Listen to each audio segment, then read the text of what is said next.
Hello everyone, मैं हूं पवन नेगी और आज के वीडियो में हम लोग देखने वाले हैं क्लास 12th केमिस्ट्री का चैप्टर 3 इलेक्ट्रोकेमिस्ट्री। और ये इस सीरीज़ का थर्ड पार्ट है। तो इससे पहले वाले जो सीरीज हैं उनमें हमने देखा था about the molar conductivity and their variation for strong and weak electrolyte. उसी से रिलेटेड एक टॉपिक हम आज पढ़ने वाले हैं जिसका नाम है Kohlrausch's law of independent migration of ion. नाम से पता चल रहा है, राइट। सो उसको समझने के लिए पहले हम देखते हैं, देखिए ये है molar conductivity of KCl, right. और इसका जो वैल्यू है वो है 149.9, ठीक है। ऐसे ही आप देखिए ये है molar conductivity of sodium chloride और इसकी जो वैल्यू है वो है 126.5। इन दोनों में अगर आप कॉमन देखेंगे तो एक जो एनायन है वो दोनों में कॉमन है ClCl, और इसका डिफरेंस अगर आप देखेंगे तो ये आ रहा है 23.4 सीमेंस सेंटीमीटर स्क्वायर पर मोल। ठीक इसी तरीके से एक दूसरा इलेक्ट्रोलाइट हम लेते हैं पोटेशियम नाइट्रेट। इसकी जो मोलर कंडक्टिविटी है वो है 145 यूनिट ये होता है मोलर कंडक्टिविटी का।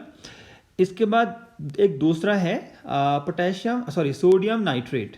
इसकी जो मोलर कंडक्टिविटी है वो है 121.6, और अगर आप इसका डिफरेंस देखते हैं तो ये आ रहा है अगेन 23.4 यूनिट, राइट।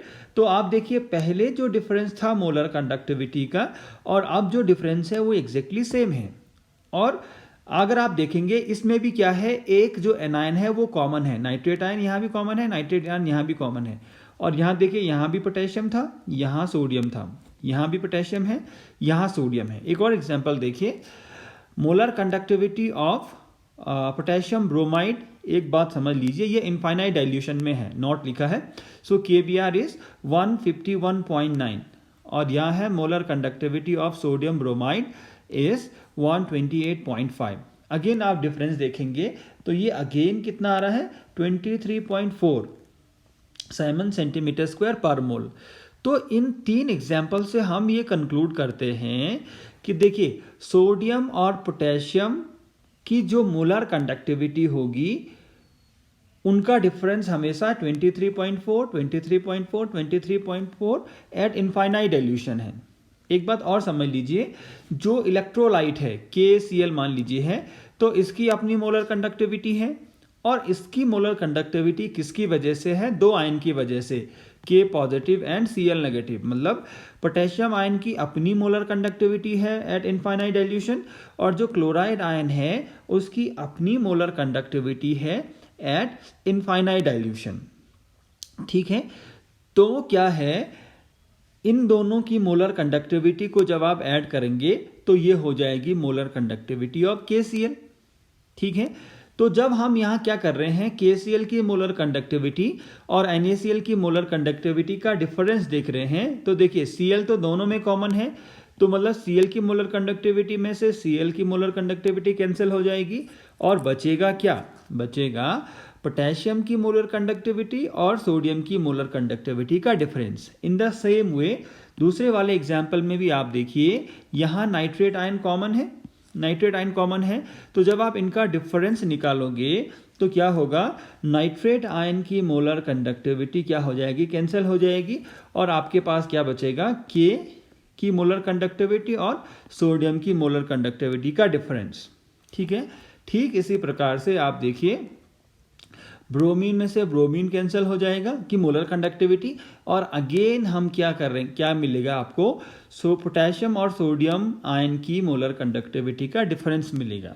इसका क्या मतलब है, इसका मतलब है पोटेशियम को कोई फर्क नहीं पड़ता है उसके साथ क्लोराइड है, उसके साथ ब्रोमाइड है या उसके साथ नाइट्रेट है या कोई भी आयन है, इसका कॉन्ट्रीब्यूशन इस इलेक्ट्रोलाइट की मोलर कंडक्टिविटी के लिए हमेशा फिक्स होगा। एक बात फिर से समझ लीजिए, पोटेशियम को कोई फर्क नहीं पड़ता है कि उसके साथ आपने Cl रखा है इलेक्ट्रोलाइट के केस में, Br नेगेटिव रखा है या NO3 नेगेटिव रखा है, क्योंकि KCl की जो मोलर कंडक्टिविटी है at infinite dilution that is the sum of molar conductivity of potassium ion and chloride ion, और बाकी केस में bromide ion and nitrate ion का सम होगा विद द पोटेशियम।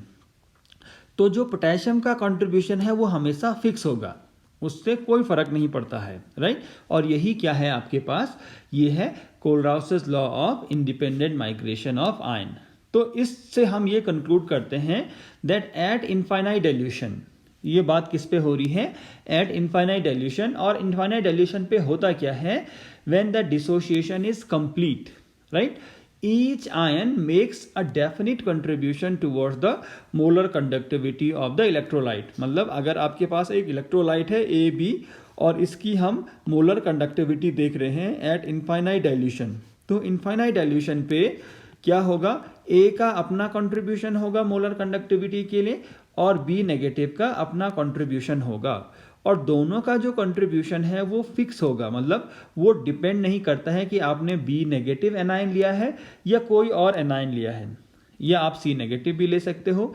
ठीक इसी टाइप से बी नेगेटिव का जो कंट्रीब्यूशन है towards the molar conductivity of A B वो भी फिक्स है, और वो नहीं डिपेंड करता है कि आपने ए पॉजिटिव लिया है या डी पॉजिटिव लिया है। कोई भी कैटायन आप लो, उससे कोई फर्क नहीं पड़ता है। तो यही तो कह रहा है, at infinite dilution when the dissociation is complete, each ion makes a definite contribution towards molar conductivity of the electrolyte। एक definite contribution उसका होता है irrespective of the other ion with which it is associated। ठीक होगा, कोई भी anion आप cation के साथ एसोसिएट करोगे उसको कोई फर्क नहीं पड़ता है, उसका जो कंट्रीब्यूशन है वो डेफिनिट है। और ये दोनों के लिए ही ट्रू है, कैटायन के लिए भी एनायन के लिए भी। So this was the Kohlrausch's law of independent migration of ion. जैसे नाम से पता चला, इंडिपेंडेंट माइग्रेशन का मतलब है जो ए पॉजिटिव है that will migrate independently and its migration will not depend upon the migration of B negative, और ये वाइस वर्सा भी ट्रू है, राइट। तो आई होप आपको ये समझ में आया होगा what is Kohlrausch's law of independent migration of ion. और इसके बहुत सारे एप्लीकेशन हम आगे देखेंगे।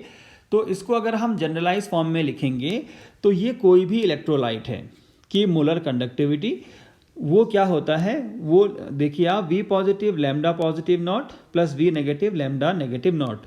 तो यहाँ बी पॉजिटिव और वी नेगेटिव क्या है, कितने कैटायन और anion, number of cation and anion produce per formula unit of the electrolyte. जैसे आप देखिए NaCl, तो जब NaCl डिसोशिएट होगा तो एक Na पॉजिटिव और एक Cl नेगेटिव मिलेगा, राइट। जब MgCl2 डिसोशिएट होगा तो एक Mg पॉजिटिव और 2 Cl नेगेटिव डिसोशिएट होगा। तो यहाँ क्या लिखा है 2, यहाँ भी 1 1 है, उसको लिखते नहीं है, अंडरस्टूड है। In the same way aluminium sulphate जब डिसोशिएट होगा तो आपको मिलेंगे 2 एल्यूमिनियम, ये 2 लिखा है, और 3 सल्फेट, तो ये 3 लिखा है, राइट।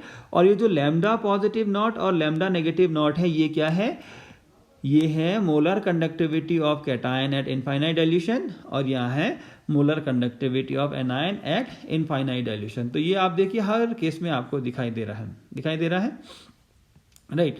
ये आपको हर केस में दिखाई दे रहा है, ठीक हो जाएगा। तो ये क्या है दोस्तों, क्या है, Kohlrausch's law of independent migration of ion, ठीक है। तो MgCl2 का जो मोलर कंडक्टिविटी है एट इनफाइनाइट डाइल्यूशन, उसमें किस किस का कंट्रीब्यूशन है, उसमें कंट्रीब्यूशन है मैग्नीशियम का एक आयन और क्लोराइड के 2 आयन। और यही बात क्या है, बाकी इलेक्ट्रोलाइट के लिए भी ट्रू होगी। अब इसके एप्लीकेशन हम लोग देख लेते हैं। बहुत ज़्यादा एप्लीकेशन हैं कोलराउसस लॉ के, और एग्जाम में भी काफ़ी बार पूछे जाते हैं। तो एप्लीकेशन हम इसके देखते हैं। नंबर 1 एप्लीकेशन है calculation of molar conductivity at infinite dilution for weak electrolyte. अब एक बात गौर करने वाली है कि जितने भी इलेक्ट्रोलाइट हमने यहाँ देखे हैं या इससे पहले जो हमने देखे थे, they all were strong electrolyte, ठीक होगा। ये स्ट्रॉन्ग इलेक्ट्रोलाइट के लिए है। अब अगर आपको क्या करना है, और साथ में आपने क्या देखा था, आपने वेरिएशन देखा था वीक इलेक्ट्रोलाइट और स्ट्रॉन्ग इलेक्ट्रोलाइट के लिए, किसके साथ, कॉन्सेंट्रेशन के साथ मोलर कंडक्टिविटी का, राइट। कॉन्सेंट्रेशन के साथ मोलर कंडक्टिविटी का आपने वेरिएशन देखा था। तो स्ट्रॉन्ग इलेक्ट्रोलाइट में तो एक फिक्स वैल्यू आ जाती है, राइट, बट वीक इलेक्ट्रोलाइट में ऐसा नहीं होता है। मतलब वीक इलेक्ट्रोलाइट की इनफाइनाइट डाइल्यूशन पे कितनी क्या है मोलर कंडक्टिविटी है, वो आप नहीं निकाल पाओगे फ्रॉम दिस ग्राफ, नहीं निकाल पाओगे, क्योंकि स्ट्रॉन्ग इलेक्ट्रोलाइट के केस में तो एक फिक्स लिमिटिंग वैल्यू आपको मिल जा रही है, बट वीक इलेक्ट्रोलाइट के केस में ऐसा नहीं है। तो वीक इलेक्ट्रोलाइट के लिए हम कैसे निकालेंगे molar conductivity at infinite dilution, क्योंकि ग्राफ से तो ये नहीं निकल रहा है, स्ट्रॉन्ग इलेक्ट्रोलाइट के लिए तो निकल रहा है, राइट।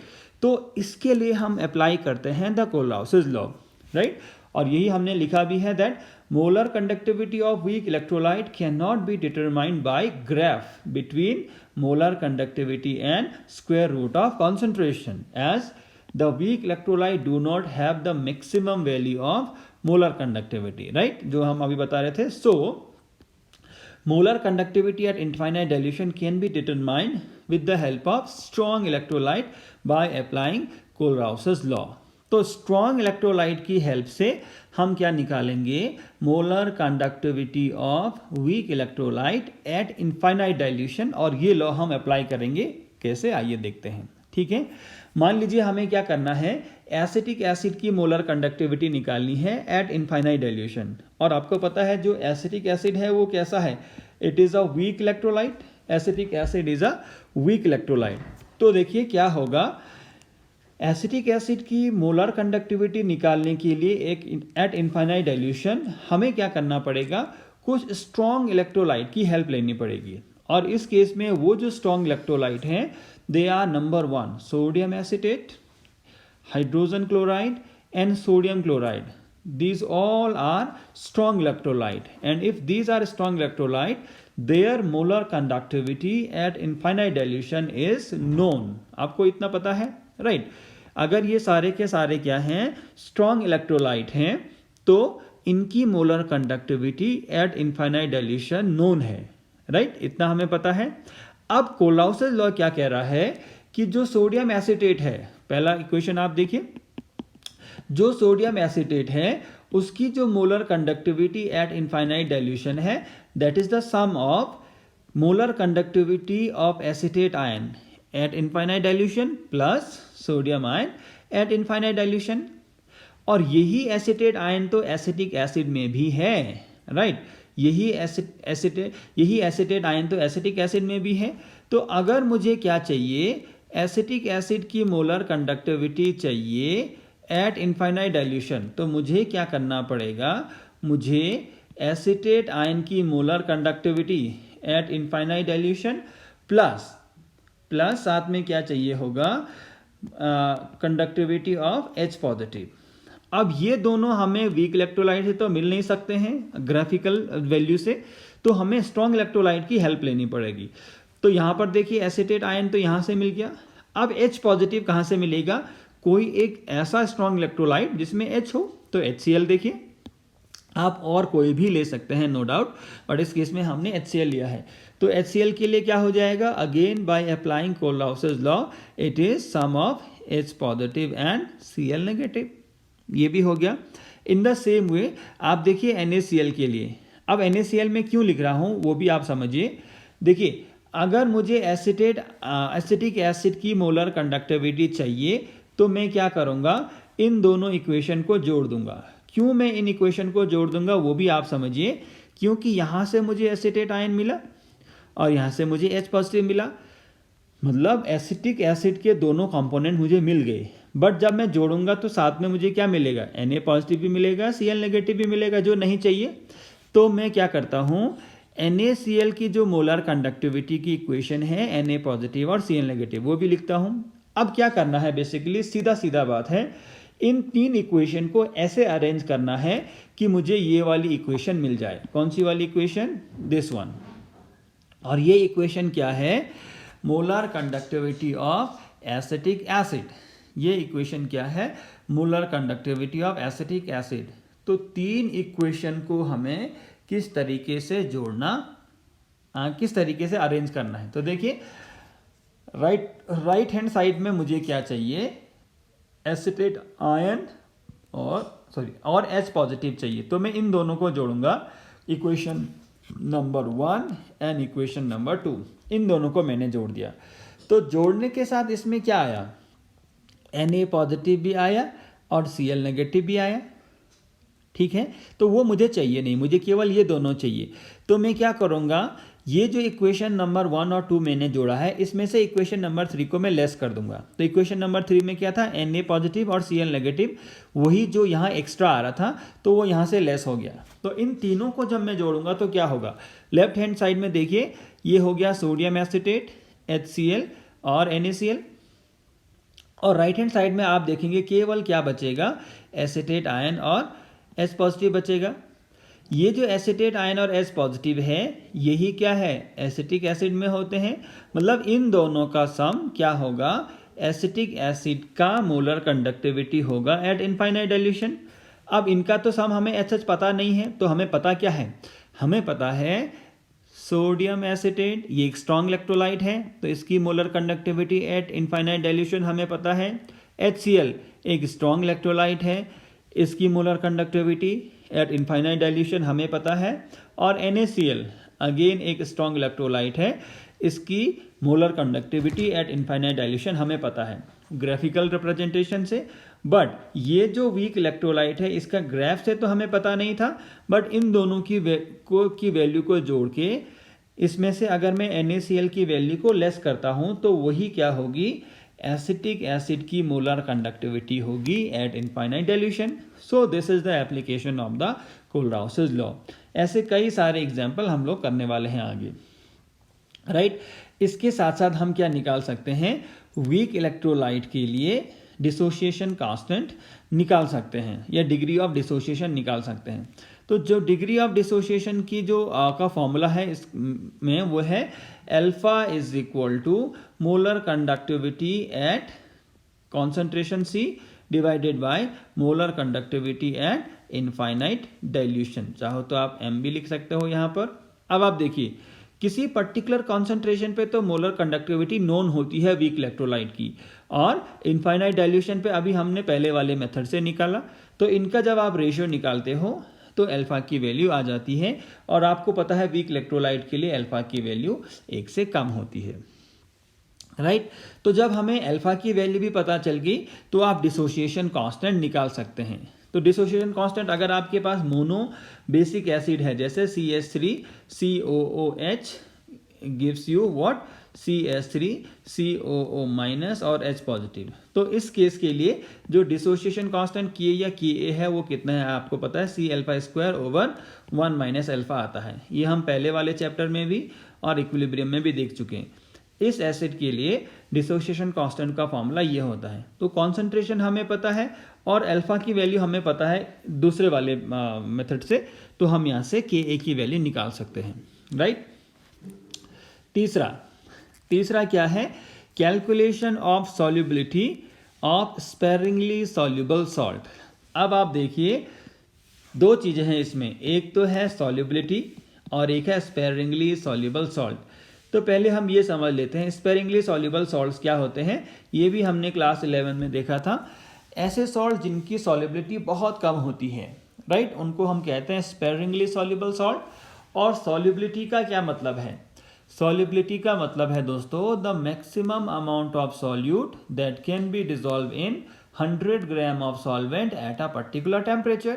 जैसे अगर आप NaCl को क्या करोगे, 100 ग्राम वाटर में डिसॉल्व करोगे तो NaCl तो शुरू में डिसॉल्व होता रहेगा, बट एक टाइम ऐसा आएगा जब NaCl डिसॉल्व नहीं होगा। और अगर आपने टेम्परेचर भी चेंज नहीं करना है और इसके 100 ग्राम लिए हैं तो मैक्सिमम अमाउंट ऑफ NaCl एक आपको मिल जाएगा जिसके बाद ये डिसॉल्व नहीं होगा। और वही क्या होती है दोस्तों, इसकी सॉल्युबिलिटी होती है, वही इसकी सॉल्युबिलिटी होती है। तो ये तो सॉल्युबल सॉल्ट के केस में है। बट जो स्पेरिंगली सॉल्युबल सॉल्ट्स हैं उनके केस में ऐसा नहीं है कि आप अमाउंट बढ़ाते जाओ और डिसॉल्व होता जाएगा, ऐसा नहीं है। जब भी आपने सॉल्यूट को, जैसे आपके पास AgCl है, बहुत कम डिसॉल्व होता है, राइट। जैसे क्या होता है, मान लीजिए आपने AgCl को डिसॉल्व किया वाटर में, बहुत कम होता है या किसी और सॉल्वेंट में। तो मान लीजिए हम वाटर का केस लेते हैं, तो आपको पता है AgCl बहुत इजीली प्रेसिपिटेट हो जाता है और ये बहुत कम डिसॉल्व होता है। That's why it is sparingly soluble salt. तो इस केस में ऐसा नहीं है कि आप सॉल्यूट का अमाउंट बढ़ाते जाओ और आपको ज़्यादा अमाउंट, इसका ज़्यादा क्या होगा, इसकी ज़्यादा अमाउंट डिजॉल्व होती रहेगी, ऐसा नहीं है। तो फर्स्ट टाइम जब भी आपने सॉल्यूट को सॉल्वेंट में ऐड किया तो जितना डिजॉल्व होना होगा वो उसी टाइम हो जाएगा और उसकी अमाउंट बहुत कम होगा, ठीक होगा। इसका मतलब है जो भी अमाउंट डिजॉल्व हुआ वो मैक्सिमम अमाउंट है, राइट। इसका मतलब ये होगा दोस्तों, जो भी अमाउंट डिजॉल्व हुआ AgCl का वाटर में वो मैक्सिमम अमाउंट है, उसके बाद उसमें कोई चेंजेस नहीं होंगे, वो और बढ़ेगा ही नहीं। और जो मैक्सिमम अमाउंट डिजॉल्व हुआ मतलब वही तो कॉन्सेंट्रेशन है और वही क्या होगी, सॉल्युबिलिटी होगी, राइट। तो इसका मतलब है इनके जो भी सॉल्यूशन बनेंगे वो हमेशा कैसे कहलाएंगे, सैचुरेटेड और इनफाइनाइट डाइल्यूशन पे, मतलब वो फर्दर उसमें कोई इंक्रीज होगा नहीं। सो वही हमने लिखा भी है, the sparingly soluble salt such as AgCl है, PbSO4 है, BaSO4 है, they dissolve to a very little extent in water, बहुत कम डिजॉल्व होते हैं, राइट। और क्योंकि ये बहुत कम डिजॉल्व होते हैं, इनके जो भी सोल्यूशन है वो क्या उनको हम कंसीडर कर सकते हैं, they are always saturated and they are at infinite dilution. Infinite dilution हम क्यों कह रहे हैं, क्योंकि डाइल्यूशन बढ़ाने से कॉन्सेंट्रेशन बढ़ जाती है। अब यहाँ पर तो ऐसा होगा नहीं क्योंकि ये क्या है, स्पेरिंगली सॉल्युबल सॉल्ट है, तो जो भी कॉन्सेंट्रेशन आपको फर्स्ट टाइम में मिल गई वही मैक्सिमम है। So they are considered at infinite dilution and they are considered at saturated. तो यहाँ जो भी अमाउंट इनका डिजॉल्व हुआ है वो कॉन्सेंट्रेशन है और मैक्सिमम कॉन्सेंट्रेशन को ही हम क्या कहते हैं, सॉल्युबिलिटी कहते हैं। तो आपको पता है जो मोलर कंडक्टिविटी का फॉर्मूला है वो क्या है, conductivity into 1000 bye concentration, molarity. और बाकी जो सॉल्युबल सॉल्ट हैं उसके केस में तो कॉन्सेंट्रेशन चेंज हो सकता है, राइट। जो सॉल्युबिलिटी है, कॉन्सेंट्रेशन है, वो चेंज हो सकता है, राइट। तो मैक्सिमम कॉन्सेंट्रेशन क्या होगा, तो उस केस में जो मोलर कंडक्टिविटी है वो हो जाएगी conductivity at infinite dilution, right. ये मैक्सिमम कॉन्सेंट्रेशन हो गई और मैक्सिमम कॉन्सेंट्रेशन को ही हम क्या कहते हैं, सॉल्युबिलिटी कहते हैं। तो स्पेरिंगली सॉल्युबल सॉल्ट के लिए ये जो फॉर्मूला है ये हमेशा आपको क्या देने वाला है, solubility, right. Highly soluble salt के लिए ये बात तो सत्य नहीं होगी, बट स्पेरिंगली सॉल्युबल सॉल्ट के लिए आपको हमेशा यहाँ से क्या मिलेगा, सॉल्युबिलिटी ही मिलेगा, right. So these are what the application of Kohlrausch's law. हम क्या कर सकते हैं इससे, solubility of sparingly soluble salt निकाल सकते हैं, डिग्री ऑफ डिसोसिएशन निकाल सकते हैं, राइट, डिसोसिएशन कांस्टेंट निकाल सकते हैं, डिग्री ऑफ डिसोसिएशन निकाल सकते हैं, और जो मोलर कंडक्टिविटी है वीक इलेक्ट्रोलाइट की वो निकाल सकते हैं। So these are the application of Kohlrausch's law और ये बहुत इंपॉर्टेंट है, राइट। तो आई होप आपको ये समझ में आ रही होगी बात। इसके बाद हम दूसरा टॉपिक देखते हैं दोस्तों, और बहुत आसान है, ये आपने क्लास 11 में पढ़ा भी है, राइट। ये है electrochemical cell and electrolytic cell. तो इलेक्ट्रोकेमिकल सेल हमने क्या करे हैं, पढ़े हैं, राइट। तो जब हमने इलेक्ट्रोकेमिस्ट्री का डेफिनेशन देखा था तो हमने क्या कहा था कि स्पॉन्टेनियस रिएक्शन की जो केमिकल एनर्जी है उसको कन्वर्ट किया जाता है इलेक्ट्रिकल एनर्जी में। और ये जो प्रोसेस होता है दोस्तों, ये होता है इलेक्ट्रोकेमिकल सेल में। कैसे, देखिए इलेक्ट्रोकेमिकल सेल क्या है, ये सब आपने 11 में पढ़ा है, फिर भी एक बार हम रिपीट कर रहे हैं। These are the devices in which chemical energy of a spontaneous redox reaction is converted into electrical energy. इनको हम इलेक्ट्रोकेमिकल सेल या गैल्वेनिक सेल या वोल्टाइक सेल भी कहते हैं। तो दो चीज़ें आपको इसमें ध्यान देनी है, पहला कि ये रिडॉक्स रिएक्शन के लिए एप्लीकेबल है, राइट। दूसरी बात कि जो रिडॉक्स रिएक्शन होनी चाहिए वो कैसी होनी चाहिए, स्पॉन्टेनियस। तो स्पॉन्टेनियस का क्या मतलब होता है, देखिए जो अपने आप से हो जाए और जिसको पूरा होने के लिए कोई एक्सटर्नल एनर्जी आपको नहीं देने पड़ेगी, that is the spontaneous reaction. तो देखिए जिंक और कॉपर आयन की हम रिएक्शन कराएंगे, राइट। तो आपने एक्टिविटी सीरीज पढ़ी होगी क्लास 10th में, तो आपको पता है जो जिंक है that is more reactive than the copper. तो जिंक ज़्यादा रिएक्टिव है तो ये बहुत इजीली इलेक्ट्रॉन दे देता है, तो जिंक इजीली इलेक्ट्रॉन दे देता है, so it changes into zinc ion. और ये जो इलेक्ट्रॉन दिए हैं उसको कॉपर आयन एक्सेप्ट करता है और ये चेंज हो जाता है कॉपर में, तो इस रिएक्शन में हो क्या रहा है दोस्तों, इस रिएक्शन में जिंक का ऑक्सीडेशन हो रहा है, कॉपर का रिडक्शन हो रहा है without any external energy source, कोई भी एनर्जी इसमें नहीं लग रही है। तो ये क्या है, एक स्पॉन्टेनियस केमिकल रिएक्शन है, राइट, रेडॉक्स रिएक्शन है। अब आप देखिए इसको हम कुछ खास टाइप के कंटेनर में कराते हैं और उसी को कहते हैं हम इलेक्ट्रोकेमिकल सेल। तो देखिए क्या है, so when the circuit is completed the following observation are made. तो हम ये आपको डायग्राम दिखाएंगे आगे स्लाइड में।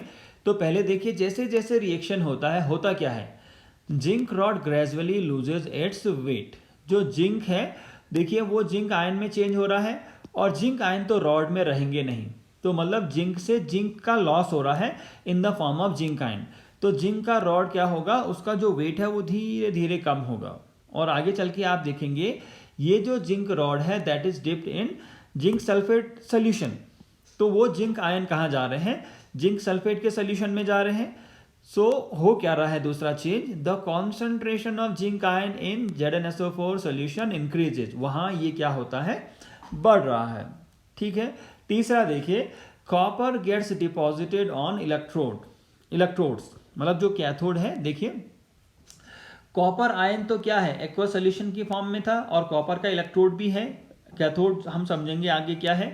तो कॉपर जो आयन है वो चेंज हो रहा है कॉपर में, हो रहा है कि नहीं हो रहा है, तो कॉपर डिपॉजिट हो रही है, राइट, कॉपर डिपॉजिट हो रही है, इसका मतलब है कॉपर का वेट बढ़ेगा जो इलेक्ट्रोड है उसमें। इसके साथ साथ क्योंकि कॉपर आयन चेंज हो रहे हैं कॉपर में, तो जो कॉन्सेंट्रेशन ऑफ कॉपर आयन है वो क्या होता रहेगा, कम होता रहेगा। आप देखिए पहले हमने क्या कहा कि जिंक आयन का कॉन्सेंट्रेशन बढ़ रहा है और कॉपर आयन का कॉन्सेंट्रेशन कम हो रहा है। ये सारे ऑब्जर्वेशन होते हैं जब हम इलेक्ट्रोकेमिकल सेल की वर्किंग देखते हैं। और देखिए जो लास्ट चीज है वो क्या है, there is net flow of electrons in the external circuit from zinc rod to copper rod.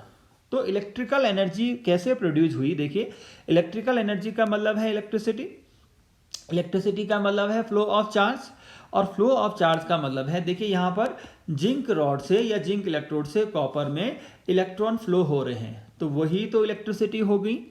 और ये फ्लो क्यों हुए, due to their chemical energy, या जो उनकी रिएक्टिविटी में डिफरेंस है उसकी वजह से ऐसा हो रहा है। So in this way we are converting the chemical energy of a spontaneous chemical reaction into electrical energy, right. तो क्या क्या ऑब्जर्वेशन हुए उसको हम डायग्राम की हेल्प से भी देखते हैं। देखिए ये जो स्क्रीन पे आपको दिखाई दे रहा है, it is a electrochemical cell, इसको हम गैल्वेनिक सेल भी कहते हैं, राइट। है क्या, देखिए ये जो इलेक्ट्रोकेमिकल सेल है ये दो हाफ सेल से बना है। एक हाफ सेल आपको दिखाई दे रहा है लेफ्ट साइड में और एक हाफ सेल आपको दिखाई दे रहा है राइट साइड में।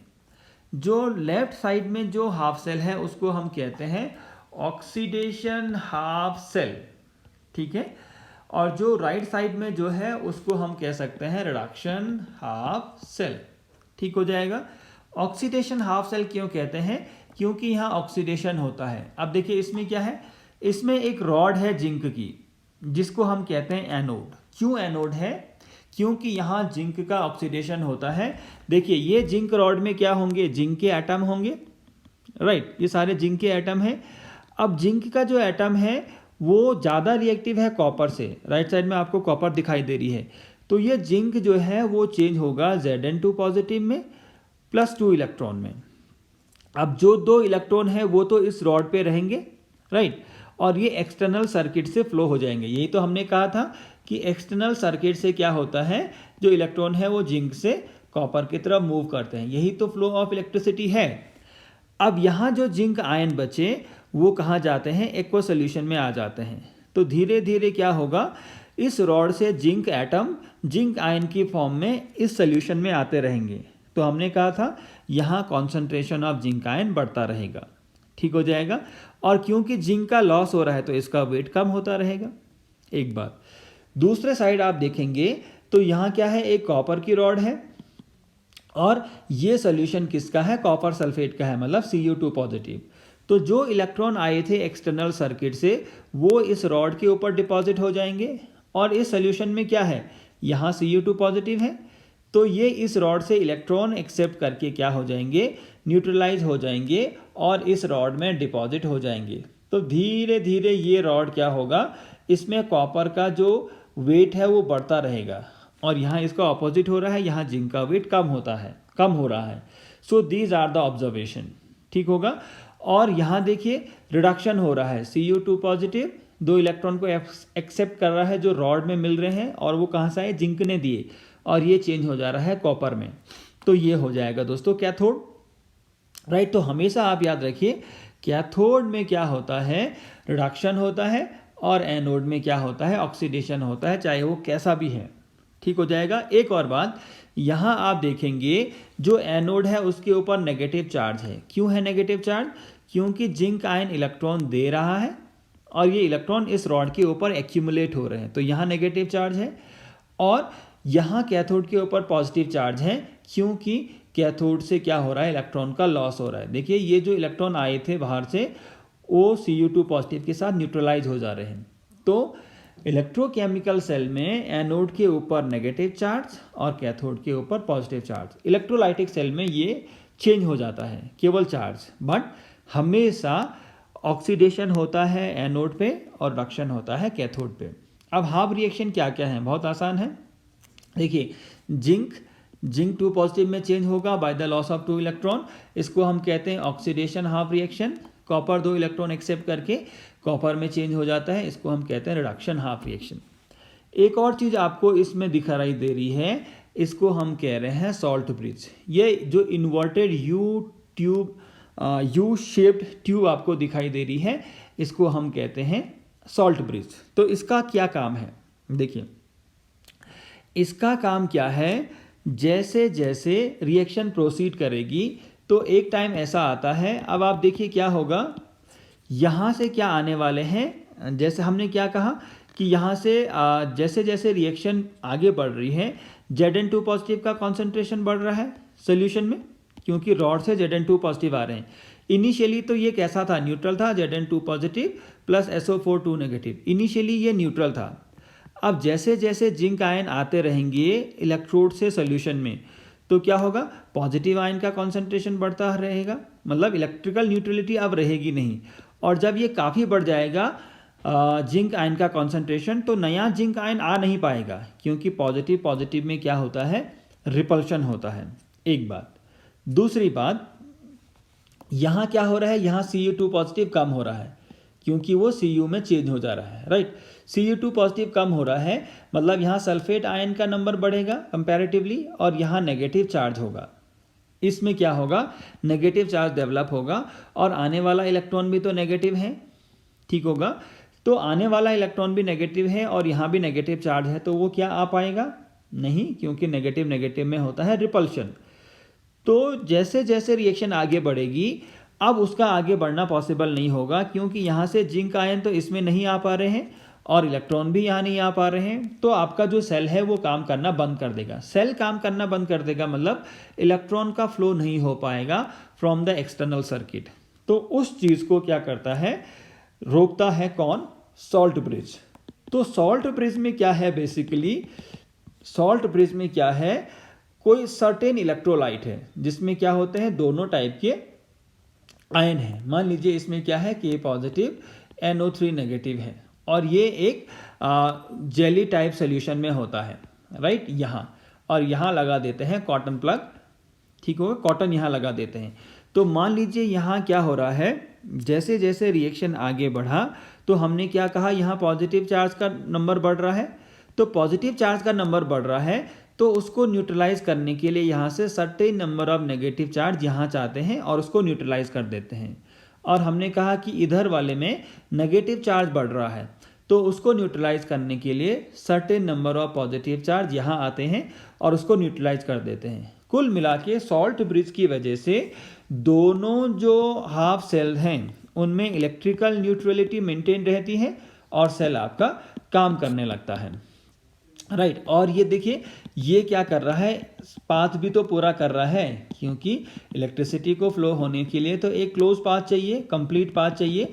तो अगर आप सॉल्ट ब्रिज को हटा के देखेंगे तो क्या आपको क्लोज पाथ मिल रहा है, नहीं मिल रहा है, यहाँ बीच में तो कुछ भी नहीं है। तो ये सॉल्ट ब्रिज क्या कर रहा है, दो काम कर रहा है, एक तो सर्किट को पूरा कर रहा है और दूसरा दोनों जो हाफ सेल हैं उनमें इलेक्ट्रिकल न्यूट्रलिटी को मेंटेन कर रहा है, राइट। सो सॉल्ट ब्रिज के दो काम हैं, it completes the electrical circuit and it maintain neutrality in the two half cell solution. एक लास्ट टॉपिक इसमें हम देख लेते हैं, किसी भी सेल को अब बार बार हम इतना बड़ा डायग्राम नहीं बनाएंगे, राइट। हम इसको रिप्रेजेंट करते हैं बाय सेल नोटेशन। तो सेल नोटेशन क्या है, देखिए सेल नोटेशन क्या है, जो एनोड है उसको हम ऐसा लिखते हैं Zn सेमीकोलन Zn2 पॉजिटिव या Zn और यहाँ स्लैश करके क्या ऑब्लिक करके क्या लिख देते हैं Zn2 पॉजिटिव या Zn2 पॉजिटिव और यहाँ सॉल्यूशन का कॉन्सेंट्रेशन भी लिख देते हैं। तो इसका मतलब है zinc is changing into zinc ion और ये एनोड है और ये ऑक्सीडेशन हो रहा है, राइट। तो पहले हम लिखते हैं एनोड को, ये तरीका है, ठीक है। दूसरा कैथोड में देखिए क्या लिखना है, Cu2 positive changing into Cu, यहाँ उल्टा है, देखिए यहाँ रिडक्शन हो रहा है तो Cu2 positive changing into Cu, चाहो तो आप सेमी कॉलन से इनको सेपरेट करो चाहे ऑब्लिक से, राइट। और कई बार हम कॉन्सेंट्रेशन भी लिख लेते हैं इलेक्ट्रोलाइट के। तो यहाँ देखिए ऊपर वाले में Zn2 पॉजिटिव 1m बाद में था, यहाँ Cu2 पॉजिटिव 1m पहले है। अब सॉल्ट ब्रिज को कैसे लिखेंगे, दो लाइन से, ठीक होगा। तो सेल नोटेशन आप देखिए, जो ऊपर वाला सेल हमने लिखा था उसका नोटेशन क्या है, Zn2 पॉजिटिव 1m, यहाँ सॉल्ट ब्रिज, यहाँ है Cu2 positive changing into Cu, ये क्या है आपके पास सेल नोटेशन है। तो ऊपर वाला जो सेल हमने डिस्कस किया है जिंक और कॉपर का, उसका जो सेल नोटेशन है वो इतना है।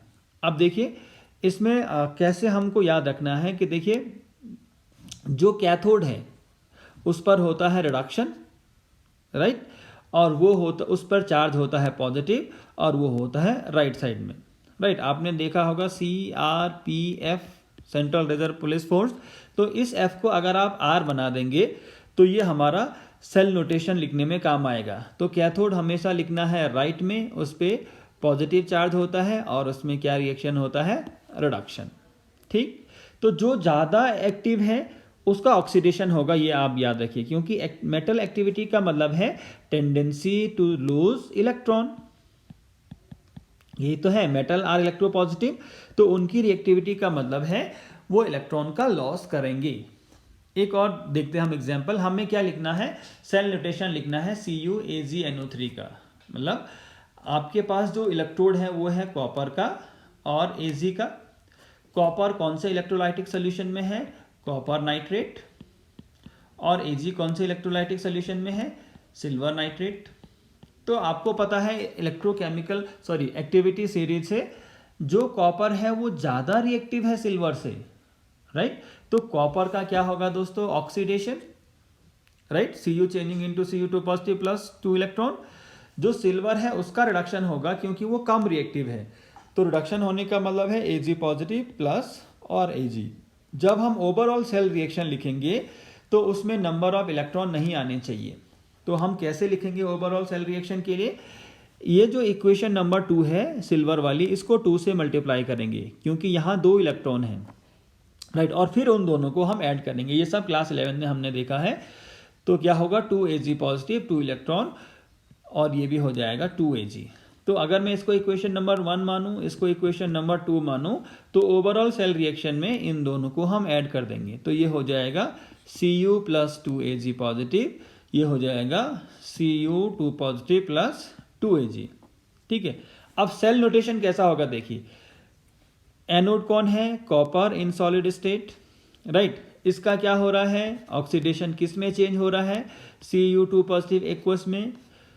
एनोड के बाद हम लिखते हैं सॉल्ट ब्रिज, उधर कैथोड में क्या है, इलेक्ट्रोलाइटिक सोल्यूशन में Ag पॉजिटिव एक्वस, और ये किस में चेंज हो जा रहा है, AgS में, राइट। तो ये है आपका cell notation for this cell. तो याद रखिए एनोड आएगा लेफ्ट साइड में, फिर वो किस में ऑक्सीडेशन हो रहा है वो दिखाना है, फिर सॉल्ट ब्रिज, फिर कैथोड साइड में इलेक्ट्रोलाइटिक सोल्यूशन में कौन सा आयन है और वो किस में चेंज हो रहा है, right. So this is all about the part 3 of the electrochemistry, right. तो आई होप आपको ये समझ में आया होगा। इन केस कोई डाउट है तो आप प्लीज़ कमेंट कीजिए and thank you very much for watching this video. Thank you.